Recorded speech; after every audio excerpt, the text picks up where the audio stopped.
안녕하세요. 지원지원쌤이에요.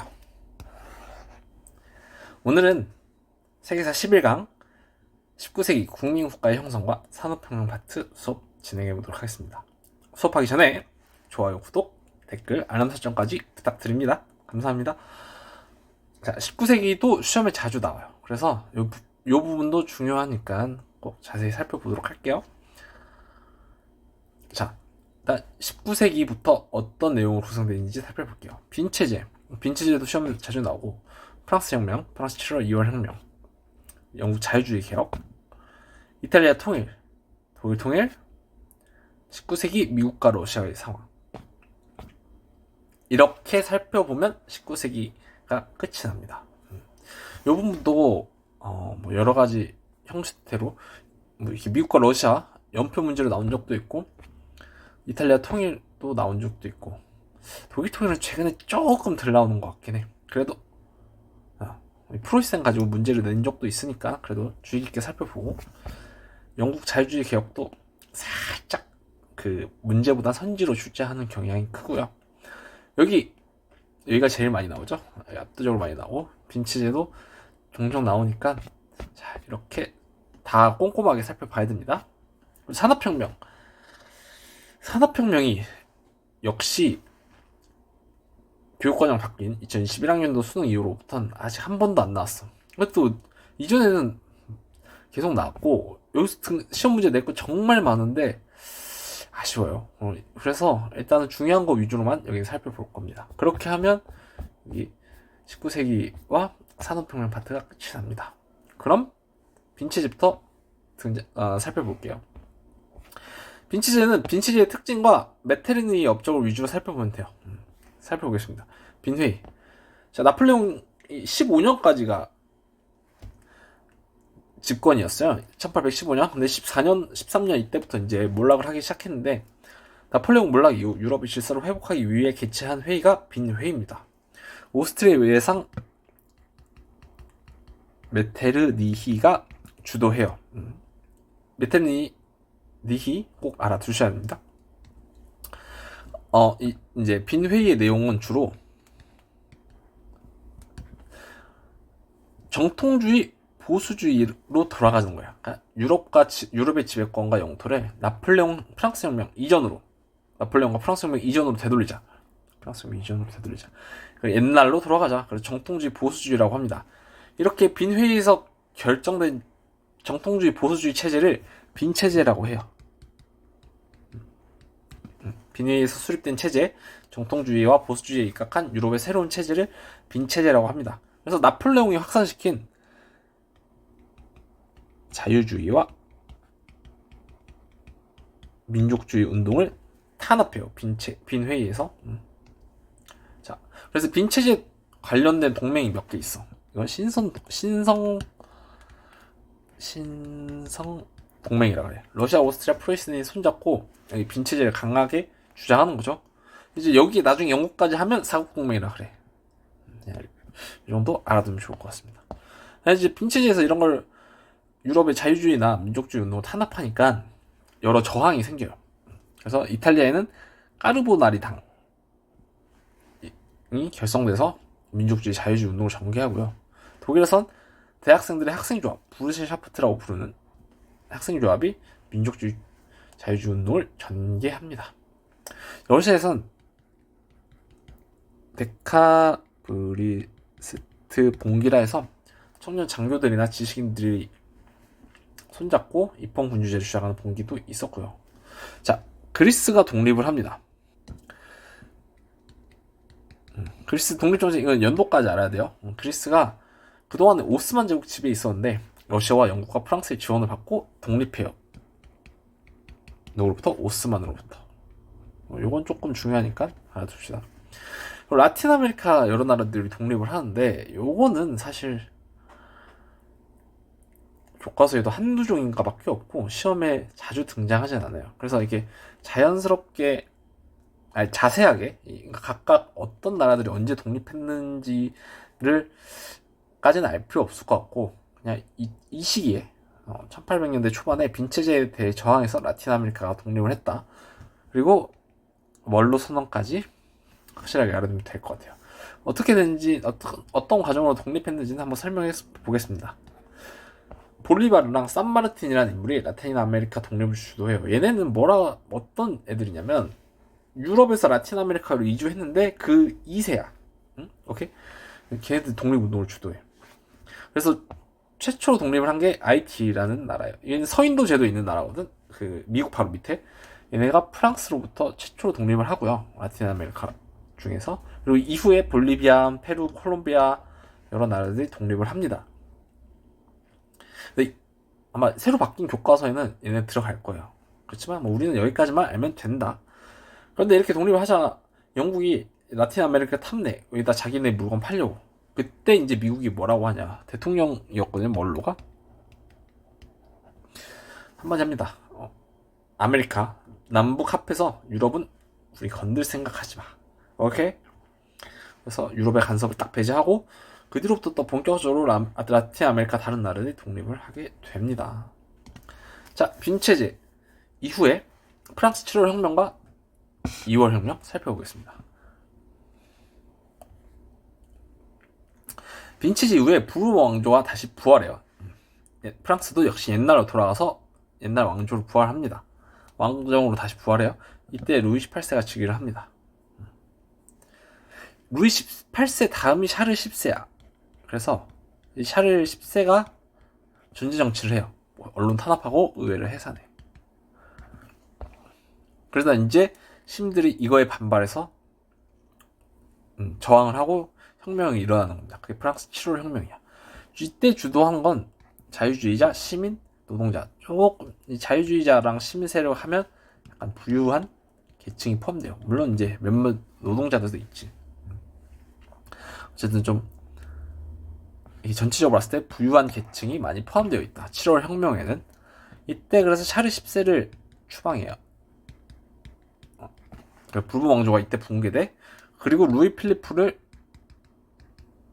왕으로 초대해요. 그래서 루이 필리프를 시민의 왕이라고도 합니다. 그래서 루이 필리프가 왕이 되면서 7월 왕정이 수립됐는데 이 루이 필리프 7월 왕정의 특징을 살펴보겠습니다.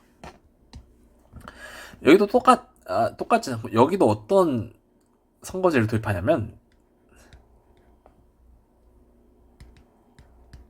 제한 선거제에 토대로 둔 입헌 군주제를 시행해요. 우리 국민의회랑 똑같죠. 그래서 재산에 따른 제한 선거제야. 돈 많은 사람들만 선거할 수 있는. 오케이?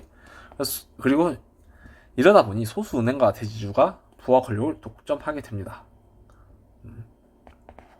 자, 어쨌든 7월 혁명의 결과로 벨기에가 독립을 합니다. 이 정도 알아두시고 이탈리아에선 이 7월 혁명의 영향을 받아서 마친이라는 인물이 청년 이탈리아 당을 통해서 이 독립운동을 전개해요. 그리고 영국에서도 자유주의 개혁이 촉진합니다. 다음 2월 혁명 볼게요. 이때 봐봐. 소수 은행가와 대지주가 부와 권력을 독점하잖아. 이게 결국 문제가 된 거야. 어쨌든 7월 혁명을 주도한 건 좀 부유한 사람들이고 이 부유한 사람들이 자신들에게 맞게 선거제도를 바꿔버린 거지. 정치제도랑. 결국 이게 문제가 돼요. 이게 첫 번째 원인이고 두 번째 원인은 이때부터 이제 본격적으로 프랑스에서도 산업혁명이 진행이 되는데 사회주의도 확산되고 노동자들의 의식이 성장해. 내가 열심히 일하는데 나도 참정권 줘야 되는 거 아니야? 그쵸? 그런 의식이 성장을 해요. 그래서 노동자들, 중하층 시민, 즉 이제 조금 상대적으로 경제적으로 아래에 있는 사람들, 하층에 있는 사람들이 선거권 확대를 요구합니다. 그래서 노동자와 중하층 시민이 주도를 하고 루이 필리프를 추방합니다. 오케이? 혁명을 통해서 루이 필리프를 쫓아내요. 그리고 제2공화정을 수립합니다. 두 번째 공화정이라는 뜻이에요. 첫 번째 공화정은 국민공회 때예요.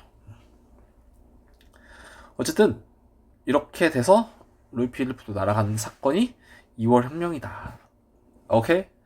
여러분 요 두 개는 시험에 너무너무 자주 나니까 꼭 구분해서 배경 전개 결과까지 딱 나눠가지고 완벽하게 이해해둬야 됩니다. 아시겠죠? 2월 혁명 결과 오스트리아 3월 혁명으로 오스트리아에서도 이제 혁명이 일어난 거야. 프랑스 2월 혁명 영향을 받아서 이때 메테르니가 실각해요. 그리고 메테르니가 실각하면서 빈치제가 붕괴됩니다. 아, 요것도 시험에 너무 잘 나오지. 이탈리아는 통일운동의 자극을 받고 독일에서도 프랑크푸르트 국민의회가 개최돼요. 이거는 이따 독일 통일 때 살펴보겠습니다. 자, 그러면 2월 혁명 이후의 프랑스의 상황을 살펴보겠습니다. 2월 혁명 이후에 누가 나오냐면 루이 나폴레옹이라는 사람이 나와. 우리 그 배웠던 나폴레옹 1세 있죠? 그 사람 조카예요. 이 사람이 선거를 통해서 대통령에 당선돼. 하지만 역시 인간의 욕심은 끝이 없습니다. 루이 나폴레옹이 쿠데타랑 국민투표를 실시해서 황제에 즉위해요. 이게 제2제정이야. 그 나폴레옹은 국민투표만 했잖아. 루이 나폴레옹은 쿠데타와 국민투표까지 실시했다. 오케이? 그리고 본인은 나폴레옹 3세가 돼. 아시겠죠? 뭐 어떤 업적이 있냐? 대외팽창이 주로 교과서에 많이 등장합니다. 크림 전쟁도 참전하고 인도 차이나 반도도 점령을 하고 멕시코 원정도 떠나요.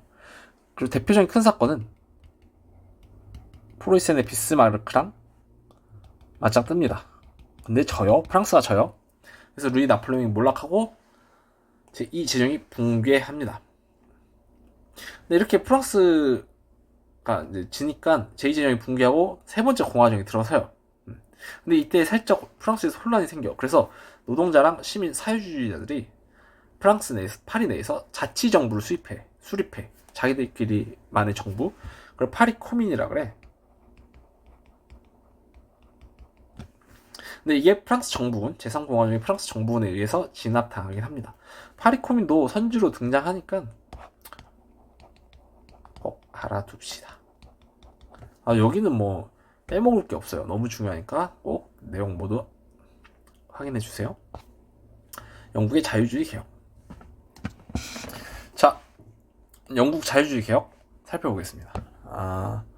영국 의회가 주도해서 자유주의, 좀 더 자유를 보장하는 개혁을 추진해요. 점차적으로. 첫 번째가 심사법 폐지합니다. 영국 국교도만 공직을 허용했던 심사법을 폐지해서 비국교도에게도 공직을 허용하고요. 가톨릭 해방법을 제정해서 가톨릭 차별을 금지합니다. 그리고 공작법을 제정해서 하루 12시간 이상 노동이나 심야 작업도 금지해요. 이거는 종교 차별은 아닌데 산업 관련된 법이지만 여기다 추가했습니다. 1차 선거법 개정이 시행돼요. 첫 번째로 이게 1932년인데 프랑스 7월 혁명 영향을 받았습니다. 주된 내용은 부패 선거구. 이게 선거구가 잘못 제정돼 있어서 사람이 아예 없는데도 국회의원이 나오는 선거구가 생겨버리는 거야. 그래서 선거구를 다시 재조정합니다. 깔끔하게 인구에 비례해서. 그리고 도시 신흥상공업자에게 선거권을 부여해. 다만 노동자에게 주지 않아. 이게 문제가 돼서 차티스트 운동이 전개되는 거예요. 그래서 차티스트 운동은 노동자들이 참여권을 요구하면서 일어난 운동입니다. 그래서 인민헌장이라는 걸 이 글이거든요. 6가지 조항인가 이렇게 돼 있는 글이야. 그걸 영어로 차터라고 그래. 차터. 그래서 차티스트 운동이라고도 합니다. 발음 짱이죠? 이게 차터. 인민헌장 발표해서 노동자에게도 참여권을 요구해요. 근데 이때는 실패해. 대신 후에 2차, 3차 선거법 개정을 통해서 노동자들이 선거권을 얻고요. 여성도 6차까지 가는 선거법 개정을 통해서 선거권을 획득합니다. 아시겠죠? 이런 흐름으로 이어졌다. 그리고 자유주의 무역, 자유주의 경제 정책도 추진하는데 곡물법을 폐지해서 외국 곡물도 싸게 수입을 할 수 있게 돼요. 그래서 노동자들이 곡물을 좀 싸게 구매할 수 있게 해주고, 항해법, 우리 아까 크로멜이 만든 항해법 있었죠? 그것도 폐지해서 자유로운 선박의 이용을 가능하게 됩니다. 이후 영국의 자유주의적 경제 체제가 수립됐다고 봐요. 자, 영국은 이렇게 살펴보겠습니다. 이 주요 사건, 주요 사건을 보고 연도까지도 알아두면 좋을 것 같아요. 아시겠죠? 이탈리아 통일 시작하겠습니다. 이전의 이탈리아는 여러 작은 나라들로 분열되어 있는 거예요. 여기 보이죠?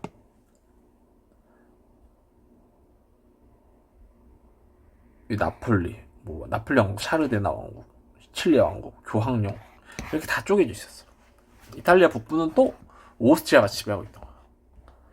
그러니까 이제 그 나폴레옹이 여기저기 쑤시고 다니면서 이탈리아의 통일 운동을 자극해요. 우리도 뭉쳐서 하나 된 나라가 돼야 저는 나폴레옹에게도 저항할 수 있지 않을까? 이렇게 되는 거죠. 일단은 이제 프랑스 7월 혁명 이후에 마치니라는 인물이 청년 이탈리아 당을 조직해 자유주의적 통일 운동을 주도했지만 일단은 실패해요. 그리고 본격적으로 통일 운동을 주도한 거는 카보루라는 인물이야. 카보루는 여기 샤르데나 있죠? 여기 재상이야, 재상. 그래서 카보루는 일단 샤르데나 내에서 내정 개혁을 해서 군대도 개편하고 산업도 장려하고 치밀한 외교 정책까지 펼쳐요. 그래서 나라를 좀 강하게 만든 다음에 이탈리아 통일 전쟁을 먼저 합니다. 누구랑? 오스트리아랑. 그래서 이탈리아가 이겨요. 그래서 이때 이탈리아가 오스트리아한테 승리하면서 이 정도 중북부를 통합해.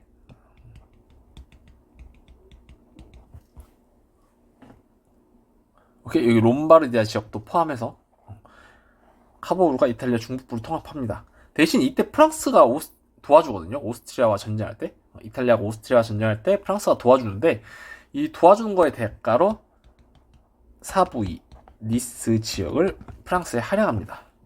요 두 개 지역을 프랑스에게 넘겨줘요. 요 표현 시험에 좀 자주 나오니까 이것도 알아두시고요. 일단 이탈리아 북부를 차지했어. 그럼 남부는 어떻게? 가리발디라는 인물이 통합합니다. 이탈리아의 군인이야. 그래서 남부 원정을 떠납니다. 가리발디가. 그래서 여기 보면 시칠리아도 있고 여기 나폴리도 있죠. 그래서 붉은 셔츠를 입은 의용군 군대를 이끌고 시칠리아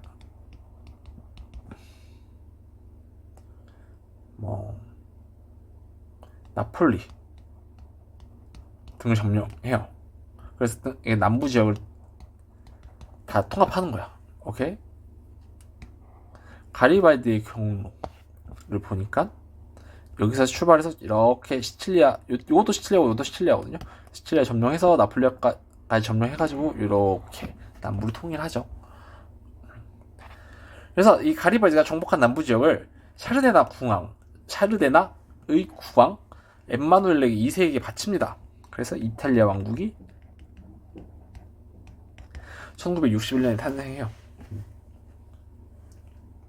이렇게 이탈리아가 통일하고 이제 나머지 몇 개 지역을 더 병합합니다. 베네치아를 글씨 봐라. 66년에 병합하고 마지막 교황령까지 70년에 병합하면서 이탈리아 통일이 완성돼요. 오케이? 여기가 베네치아고 여기가 교황령이에요. 여기가 베네치아, 여기가 교황령. 이렇게 해서 이탈리아 왕국은 61년에 탄생했고 통일이 완성된 건 교황령 병합까지 한 70년입니다. 이것도 헷갈리지 말고 알아두세요. 자, 어떤 걸 어떻게 공부해야 되냐? 그러면 일단은 카보루랑 가리발디 구분해서 학습하고 이 순서, 그래서 카보루부터 쭉 가리발디까지 통일이 완성되는 순서까지 완벽하게 학습해 주셔야 됩니다. 여기 연표 문제로도 나오고 아니면 카보루나 가리발디 업종 물어보는 문제로도 나오니까 꼼꼼하게 학습해 주세요. 자, 다음.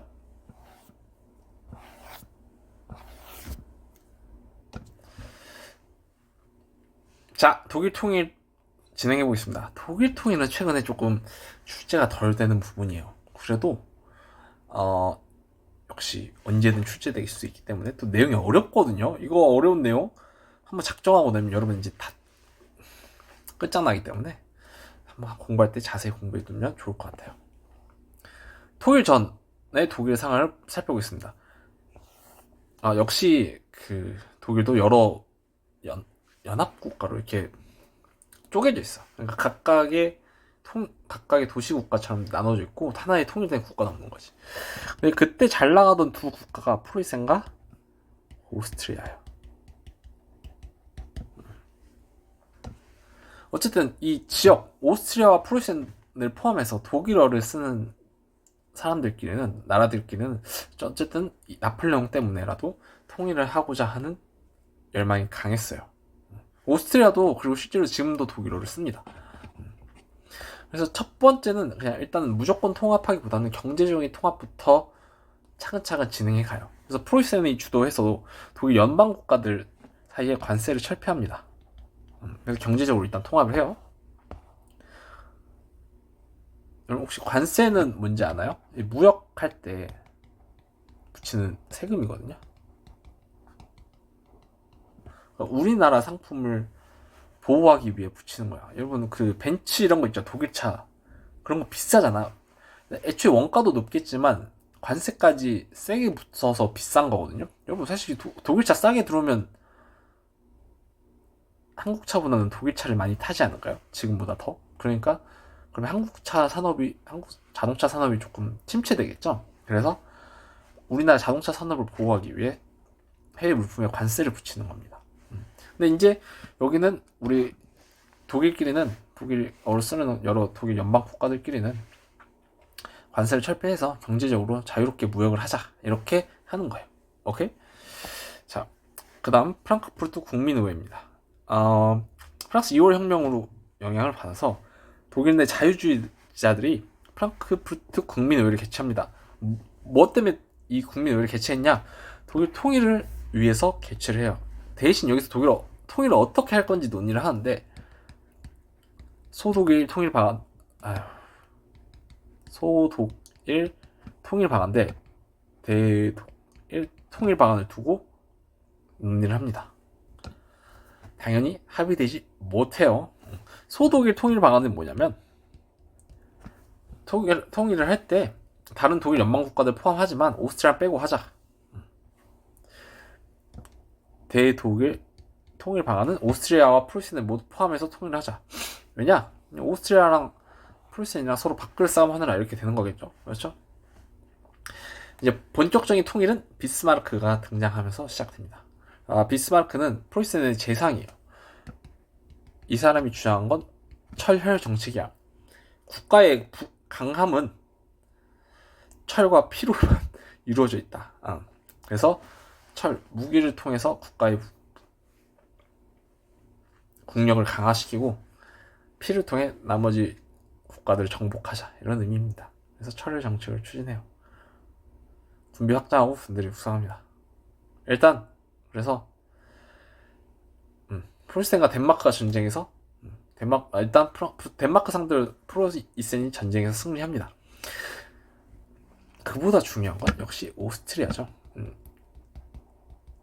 이 독일 내 주도권을 두고 둘이 가장 사이가 안 좋았어요. 그래서 결국 프루시아과 오스트리아가 전쟁을 해서 프루시아이 이깁니다. 결국 이 전쟁으로 오스트리아는 빼버려. 너는 너네끼리 알아서 살아 하고 프루시아 중심의 북독일 연방을 결성합니다. 북쪽 독일에 있는 여러 나라들 연합해서 북독일 연방을 결성해요.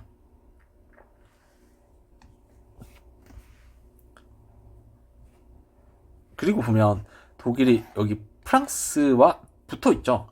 그래서 이 프랑스와 사이에 둔 지역들이 문제가 되는 거야. 그래서 이 지역을 두고 프로이센이 프랑스랑 전쟁을 합니다. 역시 프로이센이 이겨요. 역시 강력한 철혈 정책에 입각해서 전쟁에서 쭉쭉 승리해 나갑니다. 그래서 남독일 국가들 일부를 흡수해요. 프랑스랑 경계에 붙어 있는. 이때 프랑스가 알자스 로렌 지방까지 프로이센에게 넘깁니다. 요 지역 보이죠? 이 알자스 로렌 지방도 나중에 진짜 여러 선지로 등장하니까 꼭 알아둬야 됩니다. 자, 이제 알자스 로렌 지방까지 흡수하면서 독일 통일이 완성돼요. 오케이? 그래서 이제 빌헬름 1세가 독일 제국의 황제를 증의해요. 어디서? 베르사유 궁전에서. 왜 베르사유 궁전에서 하냐면 프랑스 너네 골탕 먹어봐 이런 의미예요. 우리가 황제가 됐는데 프랑스의 전쟁에서 딱 승리했잖아. 그래서 프랑스 치욕스럽게 느껴보라고 하는 거예요. 그런 의미예요. 그래서 베르사유 궁전에서 황제를 즉위했다. 이렇게 해서 독일 통일이 완성됐다. 이렇게 이해하시면 됩니다. 역시 순서, 무조건 순서부터 잡고 각 사건에 대한 자세한 내용까지 알아두셔야 합니다. 이거 어렵게 나오면 한도 끝도 없어요. 아시겠죠? 자, 그럼 19세기 미국과 러시아 진행해 보겠습니다. 저 대학 다닐 때 미국사 교수님이 그랬어요. 미국의 역사를 한 줄로 요약하면 서부 개척의 역사래요. 그러니까 동쪽에서 시작했잖아. 미국이 이렇게 있으면 여기서 북아메리카 13개 식민지가 출발했잖아. 이렇게 영토를 확장해 나가는 역사래요. 그래서 독립 후 미국은 서부로 영토 확장을 전개합니다. 그래서 1940년대 말에 아까 얘기했듯이 여기서 이쪽 태평양 연안까지 서부까지 도달해요. 이때부터 이제 자본주의 성장이 가속화되는 거야. 근데 19세기 미국에서는 볼 수 있는 큰 사건은 남북전쟁이에요. 이제 남북전쟁 직전부터 남부와 북부가 대립을 해요. 왜 대립을 하냐면 여러 입장 차이가 있기 때문이겠죠. 북부는 상공업, 이제 물건을 팔아서 파는 상공업이 유행했는데 여기서 대부분 임금 노동자를 이용해요. 그냥 월급 주고 일하는 노동자를 이용해. 그리고 노예제를 반대해. 노예제 자체도 반대하고 도덕적으로 문제가 있다고 생각한 거죠. 노예제가 더 확산되는 것도 반대를 해요. 그리고 보호무역론, 이제 본인들의 생산품을 지키기 위해서 보호무역론을 주장해요. 그러니까 외국 물건들이 싸게 들어오면 우리의 산업이 죽기 때문에 외국 물건들은 좀 비싸게 받자, 관세를 붙여서. 그렇게 하고 하나의 큰 연방을 강조합니다. 대신 반대로 남부는 대농장을 노예들을 활용해서 운영을 해요. 보통 목화 이런 거 많이 운영합니다. 때문에 이제 흑인 노동이 필요하기 때문에 노예제를 찬성합니다. 그리고 자유무역을 주장을 해요. 이제 본인들 물건도 싸게 팔 수 있지만 외국 물건 같은 것도 싸게 수입을 하려는 거야. 왜 그러냐면 일단 또 흑인 노예들에게 줄 음식이나 물건 같은 거 좀 싸게 주려고 외국 물건들을 싸게 수입하자는 거죠. 그래야 흑인 노예들한테 적은 임금을 주면서 생활을 할 수가 있겠죠. 얘네들이 임금도 적게 받는데 물건들이 비싸면 큰일 나겠죠. 그래서 임금도 적게 주고 싼 물건도 수입해서 애들이 그냥 적은 임금으로 생활할 수 있게끔 노예들이 그렇게 하려고 했던 의도가 있습니다. 그리고 이제 본인들의 각 주의 권한을 더 중요시하는 분권주의를 주장해요. 분권주의를 주장합니다. 이렇게 대립한 상황에서 링컨이 당선됩니다. 에이브리엄 링컨. 그래서 노예제 확대를 반대해요. 이러다 보니 남부 7개 주, 나중에 4개가 덮쳐서 11개 주가 미국 연방을 탈퇴하고 새로운 연합을 창설합니다. 그리고 남북 전쟁이 시작돼요. 근데 초기에 남부가 우세했어요. 그렇지만 링컨이 노예 해방 선언을 발표합니다. 미국의 모든 노예들한테 자유를 준 거죠. 북부는 여론의 지지 확보하고 그리고 해방된 노예들이 이제 북부에 가담을 해. 그러겠죠. 남부에 가담할 수는 없겠죠. 그래서 이제 최후에 게티즈버그를 북부가 승리하면서 전세가 북부로 확 넘어가요. 그리고 이후에 북부가 남북전쟁에서 최종 승리하게 됩니다. 아시겠죠? 이후에 미국은 대륙 횡단철도, 그래서 철도 개통해서 이제 미국 어디든 철도로 갈 수 있게끔 하고요. 근데 이 큰 땅 가로지르는 철도는 진짜 대단한 것 같아요. 그쵸? 그래서 지역 통합과 미국 산업화도 촉진하고 해외 이민자 유입으로 노동력도 풍부하고 시장도 확대해서 19세기 말에 최대 공업국으로 성장합니다. 여기까지가 19세기 미국의 상황이에요. 남북전쟁의 흐름 중요하니까 순서 확실하게 잡아주시면 될 것 같습니다. 자, 19세기 러시아의 상황을 살펴볼게요. 강력한 군사력과 넓은 영토를 보유했어요. 그래서 황제 차르라고 하거든요. 러시아 황제는 전제 정치와 농노제가 유지됩니다. 그래서 이 니콜라 1세 때 데카브리스트의 봉기가 일어나요. 청년 장교들이랑 지식인들이 입헌 군주제를 주장하면서 일으킨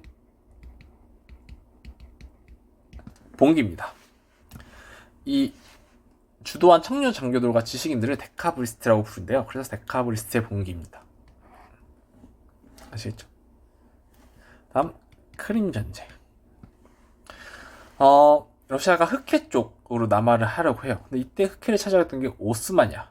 근데 이걸 또 우리 영국, 프랑스는 러시아 너무 커지는데 견제를 한 거죠. 그래서 프로이센까지 해서 오스만 제국을 도와줍니다. 러시아의 남하를 막기 위해서. 그래서 오스만 이경, 오케이? 그래서 러시아 남진 정책이 좌절됩니다. 크림 전쟁 꼭 알아두시고요. 그 다음에 니콜라 1세 다음이 알렉산드르 2세인데 이제 여러 내정 개혁을 실시합니다. 첫 번째로 농노 해방령을 발표해요. 그래서 농노를 해방해주는데 문제가 유상폐지야. 그러니까 농민들이 돈을 내고 해방을 해야 돼요. 그러니까 농민들 부담이 컸겠죠. 그런 문제가 있었고 지방의회도 설립하고 국민개병제, 징명제도 시행했다. 한계는 차례 전제 정치가 유지됐다. 그래서 이때 브나로드 운동이 전개됩니다. 지식인들, 러시아 지식인들 나로드 니키라고 하는데 이들이 주도해요. 그래서 차례 전제 정치에 대한 대항, 그리고 민중을 계몽하자. 민중 속으로 들어가서 민중을 계몽하자. 차례 전제 정치에 대해 저항하자. 이런 운동입니다. 그래서 민중 계몽 운동인데 정부는 탄압하고 농민들은 별로 관심이 없어서 실패해요.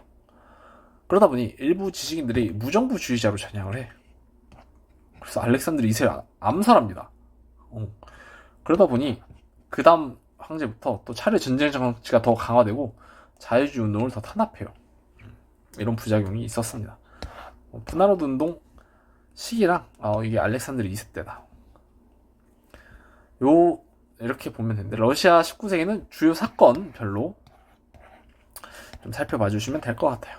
자, 여기까지 하면 19세기 끝입니다. 이제 산업혁명과 사회주의, 여기는 중요한 거 위주로 간단히 살펴보고 넘어갈게요. 자, 산업혁명의 의미부터 살펴보겠습니다. 18세기 이후 영국에서 시작된 건데 기계 발명과 기술 혁신으로 산업이 급격하게 발전하는 현상이에요. 산업혁명의 큰 의의는 이전과 이후의 생산량의 차이가 급격하게 차이나요. 이전에는 생산량이 이렇게 인구나 생산량, GDP라고 하면 이 정도로 유지되는 게 산업혁명 이후에 이렇게 급상승해요. 그래서 이게 산업혁명의 가장 큰 특이점이다. 이렇게 설명을 합니다. 자, 산업혁명. 상업혁명 이후에 유럽의 경제가 발전하는데 이제 예전에는 집에서 일일이 수공업을 만들던 걸 선대제는 뭐냐면 미리 돈을 주고 한 100개만 만들어주세요. 이렇게 하는 공업을 선대제 공업이라 그래. 이해가요? 그러니까 이제 대량 물품이 필요하니까 미리 100개치의 돈을 주고 이거 언제까지 얼만큼 만들어주세요. 이렇게 얘기하는 거죠. 그리고 매뉴팩처는 공장제 수공업. 이제 공장처럼 탁 사람들 모아서 이제 대량 생산을 위한 수공업이 확산됐다. 생산량이 증가하긴 했지만 역시 농업 비중이 더 높았다. 아직 산업혁명 이전에는.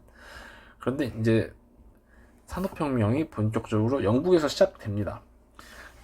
여러 배경이 있어요. 모직물 공업 발달로 자본이 축적되고 시민혁명 이후에 정치적으로 안정되고 대규모 해외 식민지도 보여요. 해외 시장도 확보했죠.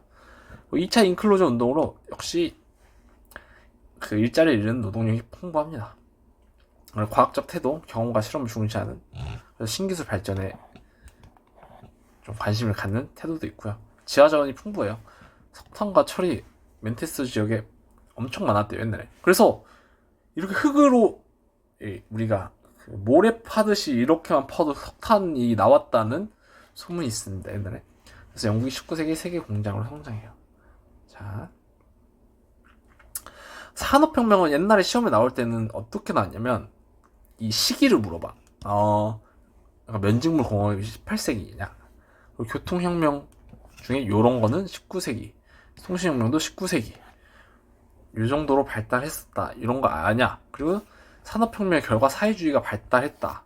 요 정도까지만 평가원에서 물어봤어요. 그래서 그렇게만 예전에 나왔던 거 포인트 위주로만 살펴보고 넘어갈게요. 면직물 공업에서 시작해요. 그러니까 양으로 만드는 거 뭐고 이제 목화로 만드는 게 면인데 방적기와 방직기가 발명돼서 면직물 대량 생산할 수 있게 돼요. 방적기는 실을 만드는 거고, 글씨.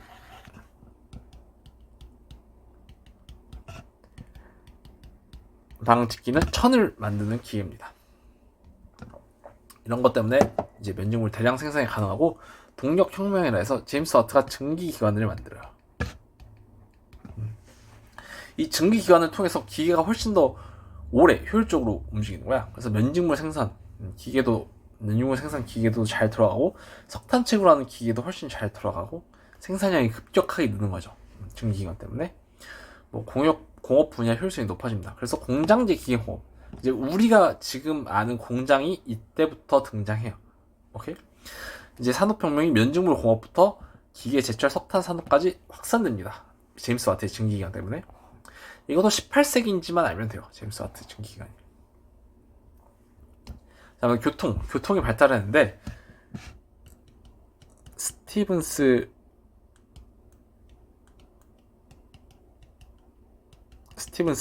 증기기관차를 영국에서 제작합니다. 그리고 폴터는 증기선을 제작해요. 미국에서. 그냥 얘네도 19세기인지만 알면 돼. 오케이? 자, 그리고 통신혁명. 통신에 관해서도 혁명이 일어나요. 그래서 모스 유선 전신을 발명하고요. 유선으로 연결할 수 있는 거. 그리고 벨이라는 인물이 전화를 발명해요. 그리고 마르코니가 이탈리아에서 무선 전신까지 발명합니다. 이 정도, 이 인물들이 통신에 관해서 여러 발전을 이뤄냈다. 이렇게만 알면 됩니다. 산업혁명은 영국에서 시작돼서 주변 국가로까지 확산돼요. 그래서 19세기 초에는 벨기에 주로 광업과 제철업이 발달했고, 프랑스는 석탄과 섬유 산업, 19세기 초에 얘네가 발달했습니다. 19세기 중반 가서는 미국과 독일이 산업혁명을 주도하는데, 미국은 중화공업, 농업기계와 또 이제 전문 경영인이 기업을 관리하는 바람에 자본주의 경제 체제가 많이 발전했다고 하고요. 독일은 국가 주도의 산업을 주도해요. 그래서 보호무역도 시행하고 기업의 산업 보조금도 주고 기술자도 양성하고, 대표적으로 독일은 중화공업이 발달합니다. 19세기 후반 가면 이제 러시아와 일본도 산업혁명에 뛰어들어요. 대규모 차관을 도입해서 11일 횡단 초도도 부설하고요. 러시아는. 일본은 메이지 유신을 통해 산업화를 추진합니다. 자, 산업혁명 이후에 산업사회가 본격적으로 도래해요. 그럼 이 산업사회의 특징을 한번 살펴보겠습니다. 공장제 기계공업, 이제 우리가 흔히 지금 생각하는 그런 공장에서 일하는 과정 있잖아요. 그게 이때 산업사회부터 만들어집니다. 기계를 중심으로 노동자를 배치해서 노동 과정을 중앙에서 효율적으로 관리한다. 생산성이 향상돼서 대량 생산이 가능해졌다. 그리고 교통과 통신이 발달하고, 여기로 보이죠? 교통통신 발달하고 자본주의 경제체제가 이때부터 발달합니다. 그리고 도시화, 공장 같은 게 도시에 밀집되어 있기 때문에 사람들이 도시로 몰려요. 그리고 이제 산업 자본가와 임금 노동자 간의 생산 관계가 형성됩니다. 그냥 흔히 얘기하는 돈 있는 사람, 자본가와 그냥 임금 노동자, 일반 노동자와의 관계가 형성됐다고 생각하면 돼요. 이때부터. 산업혁명은 이렇게 마무리할게요.